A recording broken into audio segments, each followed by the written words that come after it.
right, we're in business. I am gonna tap right in because we don't know how long we have. Yeah. So clearly, dropping a mixtape. This is what we're looking like. Let's do it. We're recording. All right, let's go. Let's pop it. Long time no talks, no see. I have been busy. Um, my producer here and manager, boss, growing something. One of the most important things I have ever created and grown thus far. Probably in my life, to be fair. Um, Monica's downstairs giving a massage. By the time this is posted, you'll be able to scroll to another um, podcast episode and find out who Monica is. I call her Moni. Justin has stepped out to go work, so it's just me and the babes here. And I have been wanting to record some of these podcast episodes during my pregnancy, but I was just really soaking up the experience of being a mother and carrying this monumentous creation. Um, yeah, so surprise. So I wanted to just share my birth story and get as much out as possible. Maybe I also will be able to share, and it might be another podcast episode, why I chose what I chose. So, number one, I wanted to listen to, I recorded voice notes um, at the beginning of every month, and um, I want to listen to it with you guys actually.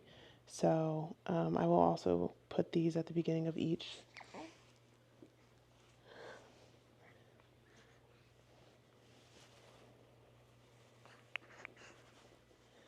I'll put them at the beginning of each of these upcoming episodes.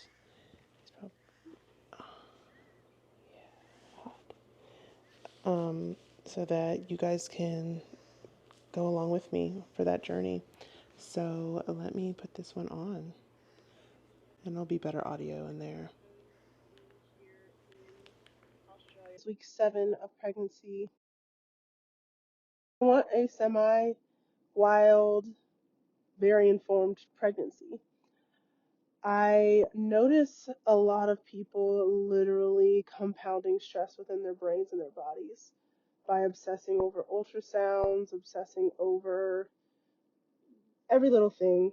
Um, Granted, I'm speaking from first time pregnancy, not experiencing a lot of the trauma that others have, and also speaking from someone who has done a really, really good job and places high importance upon clearing trauma from the body and brain and not allowing that to be the place that I move from, speak from, hear from, understand from.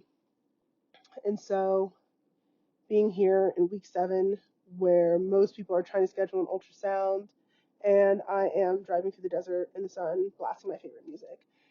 And if that's not the most telltale sign of how I want this pregnancy to go, I don't know what is. I plan to have one ultrasound in the beginning and just to go off vibes, count the moons, and wait until baby gets here. Eat whole foods, rest well, hydrate well, keep my mood up, move my body, and let that be my pregnancy. I want to birth either at home or in a safe, calm birthing place.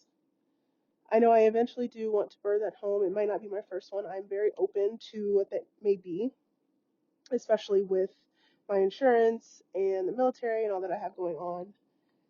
So we'll see. Um, when I return home in about 10 days, I will probably schedule an appointment. At that time, I'll be 9 weeks pregnant, which is crazy to say. And thinking about how to tell my family, my mom, and my dad, and my brothers, that they're going to be uncles, which is crazy through me. My oldest brother is not an uncle yet, so this will be cool. And I'm just really excited. I'm keeping this off of social media.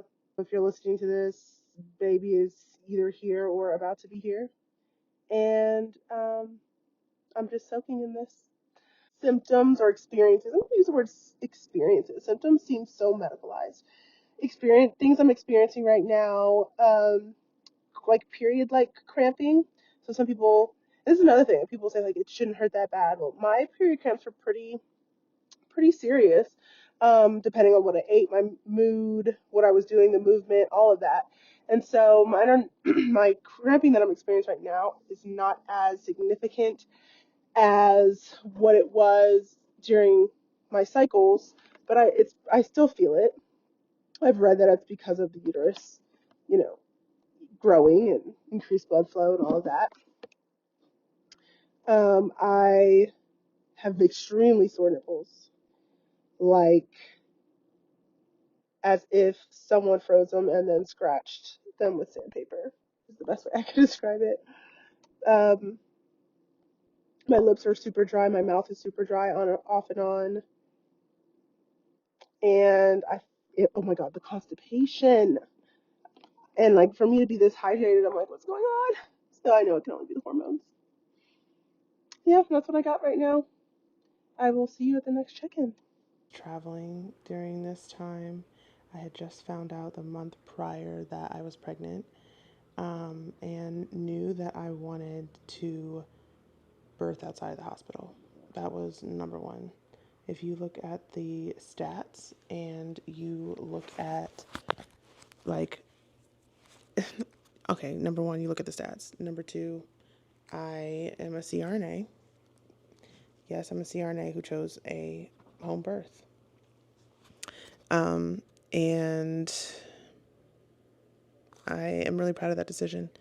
Even as a first time mom, you hear a lot of fear mongering. That's what I was talking about a little bit in that recording, about choosing a home birth. I chose one with midwives, and having, a nurse there as well, and my support system, my family. And it was really important to me because, as I have seen, and I don't know if who we have here, labor and delivery nurses, whatever, Black maternal health and morbidity specifically, we know what it is. And you'll hear people talk about, oh, that's not the solution, home birth's not the solution, but it is a solution for some people. And I don't want to disregard the ability of a safe home birth for uncomplicated pregnancies to be an option. I scraped together pennies, y'all, to have access to this. It cost me $7,000. I had access to traditional OBGYN care, and I also went to that because that's included in my insurance. And I kind of double agented it a little bit, and I have so much to share about the differences between like medical care, obstetrical care versus midwifery care. So much to say about it, which also went into my choice in choosing midwifery care as my final decision. And I knew that from the beginning. Yes, I was going to my OBGYN. I got my ultrasounds and all that through them because it was included. I would have had to pay a little bit extra to do it through the midwifery care route, which I would have done if I didn't have access to traditional obstetrical care.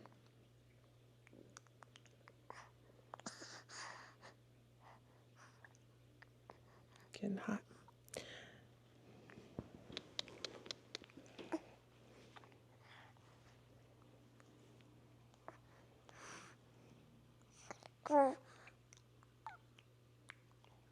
I just wanted to talk to y'all.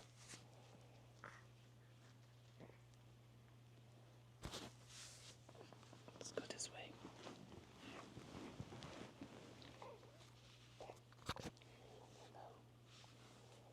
Midwifery care was my choice. And if you look at care models around the world, the majority of the world utilizes midwives for pregnant mothers. That is the traditional model. we are one of the few who utilizes the medical system, OBGYNs, surgical systems as the primary vehicle to monitor, treat, and hopefully land at a safe delivery. And if you look at the statistics, specifically for Black moms, it's not good. So, me, logically speaking, why would I enter that system? Doesn't make sense to me. And so I made that decision very, very early on. Oh, okay, yeah, we're gonna pause, y'all.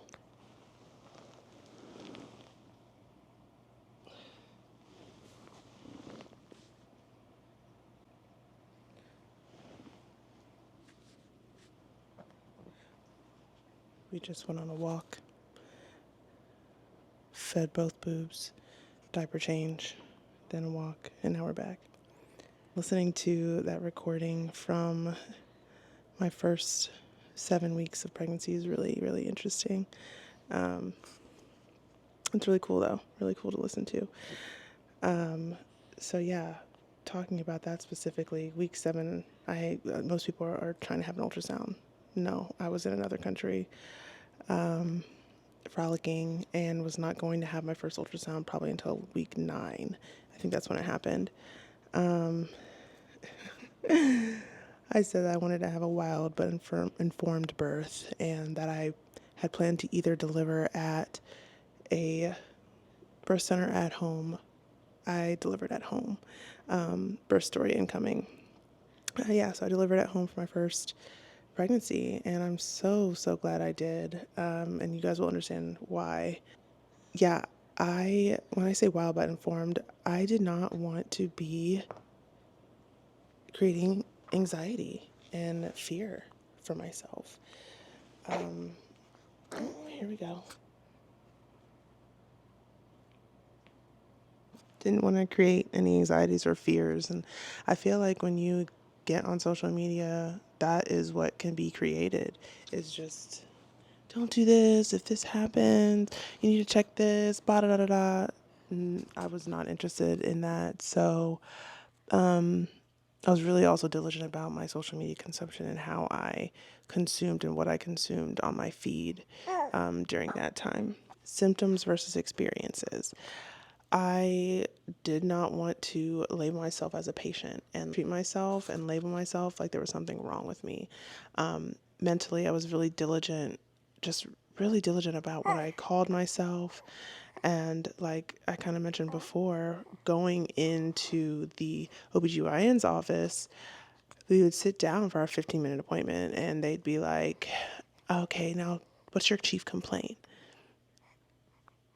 I don't have a chief complaint. I'm here because y'all told me to be here for a checkup, and I'm good, So it's just that frame of mind that was really, really interesting, and really, really prevalent, and not for me.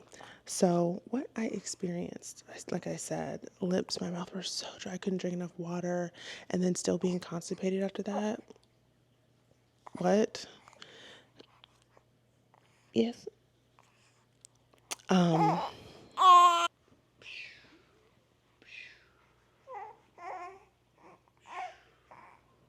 And sandpaper nipples, a real thing. I want to know, like, am I the only one? Because what is that? What was that?